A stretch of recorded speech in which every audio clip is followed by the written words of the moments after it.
Hello, today I want to talk to you about minimalism and decluttering and how this helped me sort out my finances. My name is Charlotte Jessup and this is the Looking After Your Pennies YouTube channel, and today I'm going to tell you about my journey with the Konmari decluttering method and how it helped me reduce the amount of things I have in my life and sort out my finances.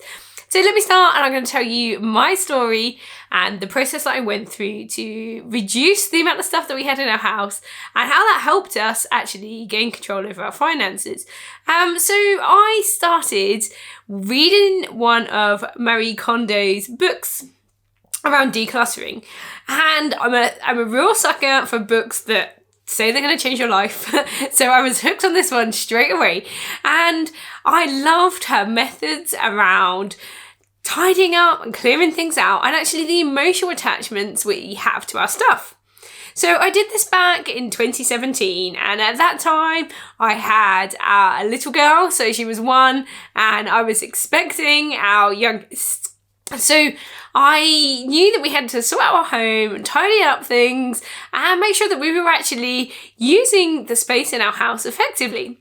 So I read this book and I decided to sort through everything. So there was a strict process in the book that you have to follow through, and I did it to the letter. But first up, let's talk about my motivation. So like I said, I had a couple of kids, or 1 kid, another one on the way. So our house is also, it's not huge, it's perfect for us as a family of 4 now, but we don't have loads of space to store things. We've got just the right number of bedrooms and no other space. We have, we've got a loft, which is fab, but we don't have a garage, we've got some sheds, so we don't have huge amounts of space for keeping things just for the sake of keeping things. And also, I wanted to make sure that we actually were getting a lot of joy and satisfaction out of the stuff that we did have. I knew that we had a lot of things that were just sitting around in drawers or under beds or in the loft that we just weren't using, and I felt like if we weren't using them, then we didn't really need them in our home. So it was all about efficiency and making sure that our house wasn't just full of things that were collecting dust and were actually bringing us no happiness at all. The process then, this is the next thing I want to talk about. So in the book by Marie Kondo, she talks about the life-changing magic of tidying up. That's the book. And there is a strict process that you go through. She encourages you to declutter your home by categories. So rather than going through room by room by room, or just like I'm going to focus on this corner of the house and then I'll deal with that, or I'm going to deal with this drawer and then that drawer. Instead, she encourages you to do this via categories. The first thing that you start off with is clothes. And again, you're going to break this down into subcategories. So I started off with things like t-shirts. I went through all of my t-shirts. Now the process that you're meant to go through is to actually look at each item, pick each item up and decide whether or not it sparks joy. Now this can feel a bit silly, but actually it's looking deeper. It's looking at whether you actually want that item or whether you're just holding on to it because of some sort of emotional attachment.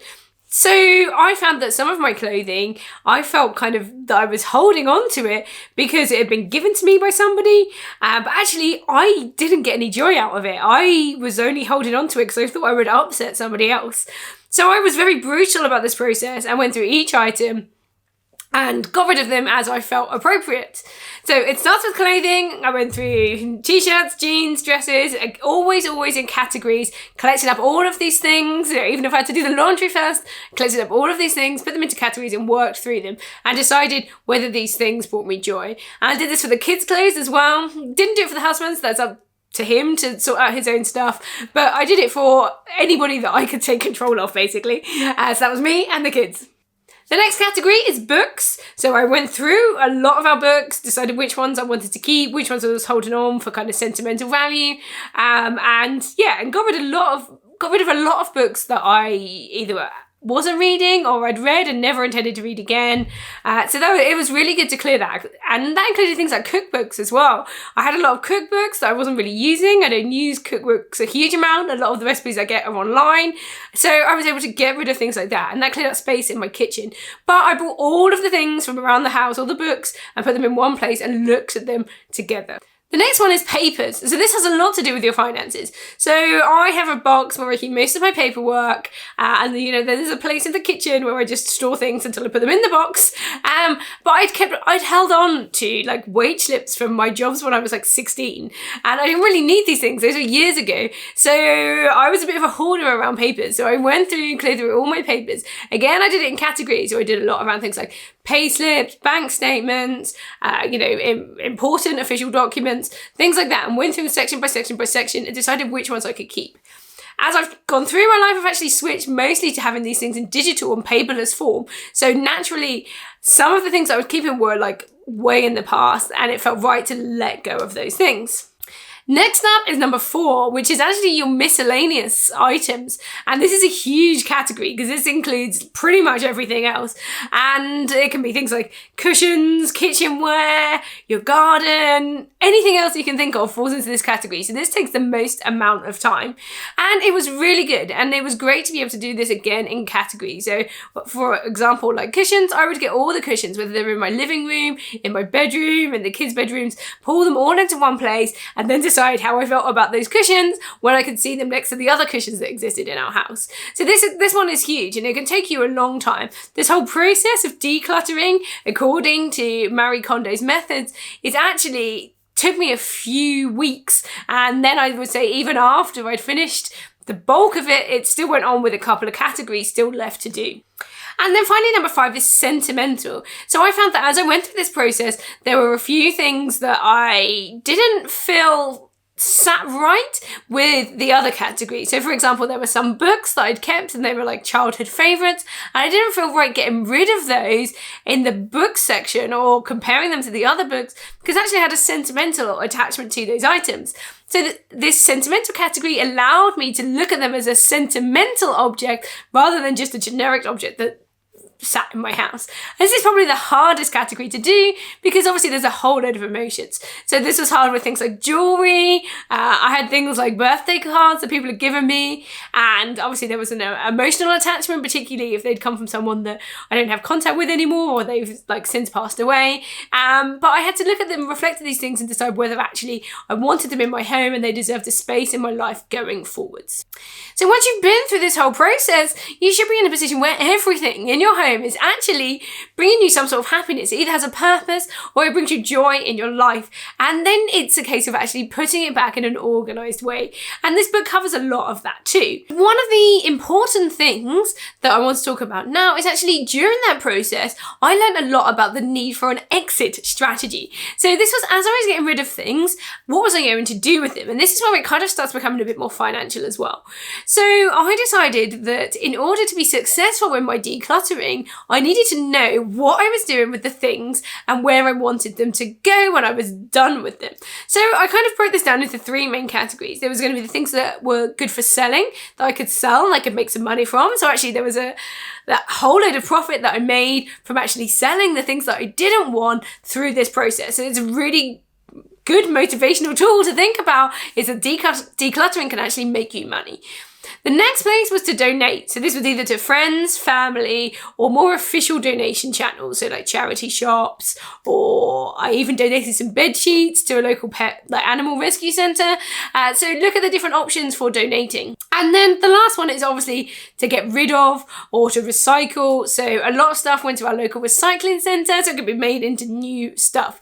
But I tried my best wherever I could to either sell first and then donate second, and make sure that as much of our stuff was going out and being used in an eco-friendly way or in a way that suited somebody else rather than myself. The next thing to think about is actually don't forget the digital stuff. And actually this is where I saw a huge change in my organisation and I guess my personal development. So going through the more physical things affected the space and my home and what I experienced on my day-to-day.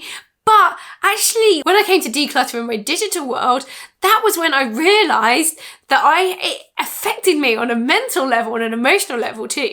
So I went through things like my emails, and I got rid of like years and years worth of emails that I had just left there for like no reason. And it also things like photos. I went through all my photos and all the kind of like accidental pics I'd taken. I got rid of all of those. And actually I found things like my phone started running more smoothly, and I found pictures that I'd forgotten about and I wanted to print them out and use them around my home. I also took the opportunity during this decluttering process to get rid of some finances that I didn't want as well. So things that I was paying for that I was no longer using. So I took the idea of decluttering and decluttered my finances. I streamlined the systems that I had, set up some more automations, and got rid of the things that weren't serving me in my financial life as well. I also looked at sorting out things like doctor's appointments, making sure addresses were up to date, and just generally organising our digital lives as well as our physical ones too. So lastly, let me talk about the ways this impacted on my finances. So first of all, by decluttering our home and our lives and kind of simplifying things, it gave me a much greater appreciation for the stuff that I have. And also I've started to look after things more. So if things go wrong, we are more inclined to repair them now than just throw them away, because we realize that we actually like the stuff that we have and we want it to last. And we also realize that if we are bringing new things into our home, they've got to fit with the stuff that's already in here. And given that we love the stuff that's already here, it's got to be a pretty good product to make it into our home. So we're much more focused around how we spend our money and what is worthy of coming into our lives. We also made some huge decisions around storage. I now have the idea that rather than needing more storage in our home, I actually want less storage. If I'm feeling like I need more storage, it's because I've not organised our home effectively. And therefore I need to think about how the stuff that we have is serving us and whether I need to get rid of some of those things. So I try to minimise the amount of storage we have in our home, because I think if I'm trying to store something, then it's possibly not something that I love. So if I don't love it, I can sell it and I can make money that way and just streamline life a little bit more. We've also simplified our finances. So through the act of sorting out our digital lives, I was able to get rid of some finances we don't need and keep things to the absolute minimum.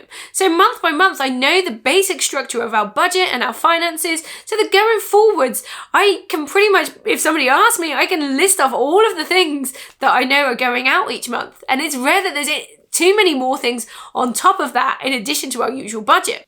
And another great thing was the process of going through my emails. I unsubscribed to a lot of marketing and sales-based emails. So I went through and removed myself from marketing lists from lots of shops and companies that are selling me things, so that I didn't get those distractions. I didn't get the temptation from those emails that I was getting every day and every week trying to tempt me to spend more money. So actually the whole process of decluttering and moving into a more minimalist way of living has helped hugely in our organisation and our personal growth. And it's been a huge impact in how we manage our money and how we sort out our finances too.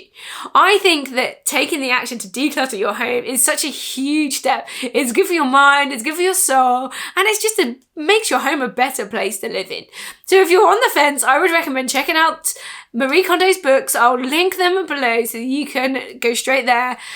But check it out. Or just, start today by get a bag, go around, try and get rid of 10 things in your house that you no longer love. So thank you very much for watching this video today. Don't forget to hit subscribe so you can see all the other videos in the future. And, drop a like, drop a comment. Let me know, have you decluttered your home? How did it go? What did you learn from that process? And a big thank you for watching this video, and I will see you in the next one.